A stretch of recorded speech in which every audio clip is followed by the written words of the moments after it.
Turma, seguinte, neste domingão, não tem como a gente fugir do tema violência entre as torcidas organizadas. Novamente um episódio lamentável, uma emboscada da Mancha Alviverde a um ônibus da Máfia Azul, aliás, a 2 coletivos da Máfia Azul. Os torcedores do Cruzeiro que voltavam de Curitiba após a derrota da Raposa para o Atlético Paranaense foram atacados ali na região de Mairiporã, no interior do estado de São Paulo, inclusive com uma vítima fatal. E no Bola Premiada deste domingo, a gente tem a presença do sociólogo, o Maurício Murad. Ele é doutor em Sociologia do Esporte, com ênfase em violência entre as torcidas. Doutor Maurício, boa tarde, obrigado por nos atender aqui na Top 1 do Brasil. E a primeira pergunta que eu tenho para você é a seguinte, Maurício: por que, mesmo tendo o futebol como pano de fundo, a gente vê tanta violência entre esses torcedores? Por que de tanto ódio? A ciência explica? Tem alguma explicação para esse sentimento de ver uma pessoa que torce para um time rival e sentir tanto ódio ao ponto de querer matar uma pessoa? Um abraço, muito obrigado. Boa tarde, é um prazer falar com a Itatiaia, com todos os ouvintes, que são muitos, eu sei, não só de BH, mas eu creio que de Minas Gerais todos, né? Se eu não estiver enganado, toda Minas Gerais. Olha, o fenômeno da violência das torcidas é um fenômeno da multidão, e isso é um fenômeno complexo, multifatorial, não tem uma causa única.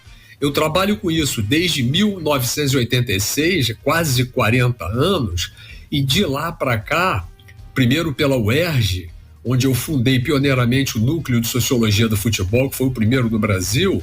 Depois, agora eu estou aposentado e sou professor convidado da Universidade de Bolonha, na Itália.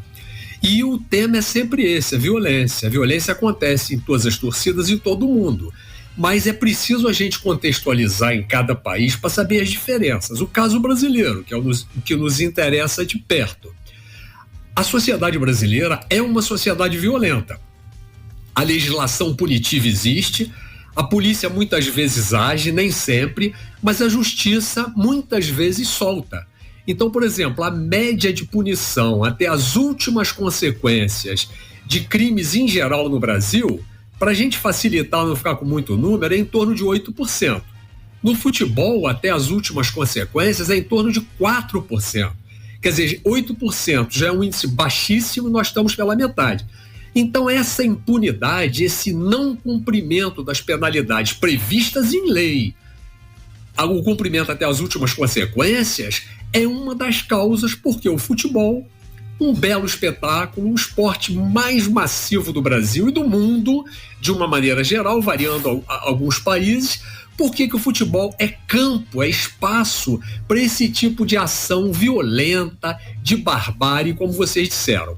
Isso é uma causa fundamental no Brasil, a impunidade, o baixo índice de cumprimento das punições até o fim. Precisamos endurecer a legislação, sim, mas o básico da legislação já existe. O que precisamos é ação política. Nesses quase 40 anos que trabalho com isso, nós entregamos relatórios com dados, com fundamentação científica, com sugestões de medidas de contenção e controle, com experiências positivas no Brasil e no mundo, para todos os governos. Eu repito, todos os governos, de todos os partidos políticos, de todas as ideologias, desde 1986 para cá. E nenhum deles, repito, nenhum deles tomou uma medida firme, nacional, permanente, um plano estratégico que, segundo as nossas propostas, fundamentadas cientificamente, repito, elas deveriam se basear em 3 grandes conjuntos de medidas. Um conjunto de medidas no plano imediato, que são medidas de caráter repressivo, punição, porque quem tocar em uma torcida, mata, agride, humilha, chuta o rosto, taca fogo, não tem que ter bom mocismo com esse tipo de gente. É punição, é repressão dura. Então é um conjunto de ações imediatas repressivas. Agora, a repressão é necessária, mas não é suficiente. Então nós temos que ter um conjunto de ações preventivas. ocupar as redes sociais, criar o que estamos propondo desde o final dos anos 80, o Disque Denúncia das torcidas organizadas, para controlar e monitorar as redes sociais por onde eles marcam tudo.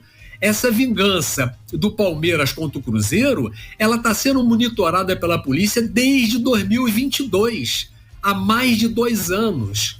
E por que esse tipo de situação ocorre sem uma ação preventiva, combativa e seriamente punitiva das polícias?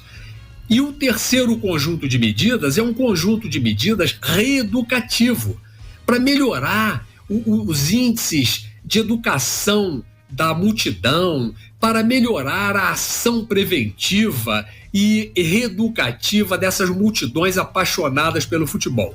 São 3 conjuntos de medidas que deveriam ser aplicados conjuntamente, mas num plano estratégico nacional, que deveria vir de Brasília, do Ministério dos Esportes e do Ministério da Justiça, que articulasse todos os entes federais, estaduais e municipais envolvidos com o futebol. Nós da universidade, vocês da mídia, os clubes, as federações, as secretarias de justiça, as polícias, porque o controle da violência no futebol não resolve a violência brasileira, que, repito, é grande. A do futebol é uma espécie de expressão, de sintoma da violência geral no Brasil.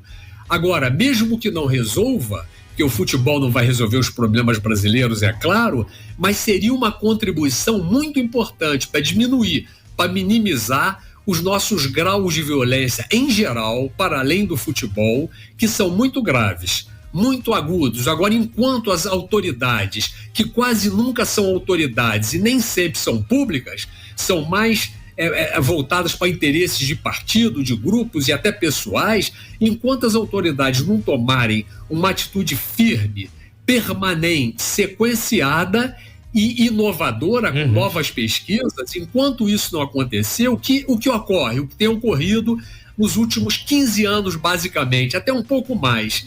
As violências em geral da sociedade invadindo as grandes multidões do futebol, como é o caso do crime organizado.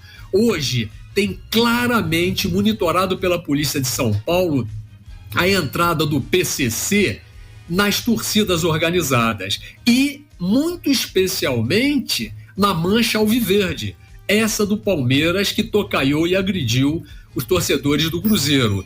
E não a mancha alviverde, que foi a mancha verde no passado, que foi fechada pela polícia, mas menos de 60 dias depois, essa mesma torcida reabriu com outro nome, com os mesmos diretores e com o mesmo endereço. E as autoridades nada fizeram. Isso é um descaso, é uma desmoralização da autoridade pública.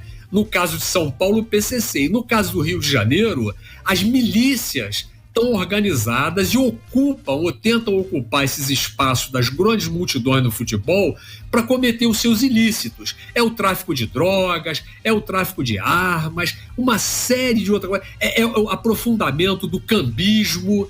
E os cambistas, isso é uma atividade totalmente ilegal, mas que eles tomam conta. O torcedor pacífico não consegue comprar ingresso e eles vendem na porta dos ingressos, dos estádios, sob o olhar quase cúmplice, eu diria, ou até suspeito da polícia que está por ali. Então, é um conjunto de problemas, é multifatorial, como eu falei no início. Agora, isso expressa os desmandos da sociedade brasileira. Temos pesquisa, temos sugestões, temos dados, pesquisas por quase 40 anos. E não somente eu e o meu grupo, mas diversos outros pesquisadores. Isso está espalhado pela sociedade brasileira, pelas universidades, e as autoridades pouco levam em consideração tudo isso. Diante de um corpo morto, como ocorreu agora, mas é possível, segundo dados que eu obtive, que poderão até ocorrer outros óbitos, e, ainda assim, as autoridades ficam com um olhar, como se diria, bovino, né? Um olhar complacente, e esses vândalos fazendo o que querem. Tá certo. O sociólogo Maurício Murad conversando conosco aqui no Bola Premiada deste domingo. Ele que é doutor em Sociologia do Esporte com ênfase em violência entre torcidas. Acho que ficou bem explicado porque a gente já tinha até abordado esse tema aqui antes, que o buraco é mais embaixo. Infelizmente não tá ligado só ao futebol, mas outros setores da sociedade que acabam entrando no meio do futebol. E como o senhor bem explicou também sobre a questão de facções criminosas, infelizmente, é um cenário triste que a gente acompanha no nosso país. E aquela situação, né, Maurício? Enquanto não punirem o CPF, ficarem querendo também punir só o CNPJ das organizadas, acaba que a solução vai sendo paliativa e o problema nunca vai ser resolvido. Eu te agradeço imensamente pela sua participação conosco aqui na Itatiaia. Um abraço e até a próxima. Um abraço, uma boa tarde. Conversamos com o Maurício Murad, que ele que é doutor em Sociologia do Esporte, com ênfase em violência entre torcidas, diante de mais um cenário assustador que podemos acompanhar desde as primeiras horas da manhã. E aquela, né, Ale? A gente não sabe quando teremos uma solução e se teremos uma solução, porque desde que a gente começou a falar do assunto e até dentro do bastidores, o tanto de casos, de situações que o João Vitor Xavier relembrou contigo aqui hoje, né? E aí o que pega mais aí, que você citou, inclusive, e o doutor também, que é a impunidade, né? É o sentimento de que nada vai acontecer. Inclusive, uma dessas torcidas, daqui a pouco tá desfilando no carnaval, como se nada tivesse acontecido, né? Isso é fruto da impunidade, infelizmente.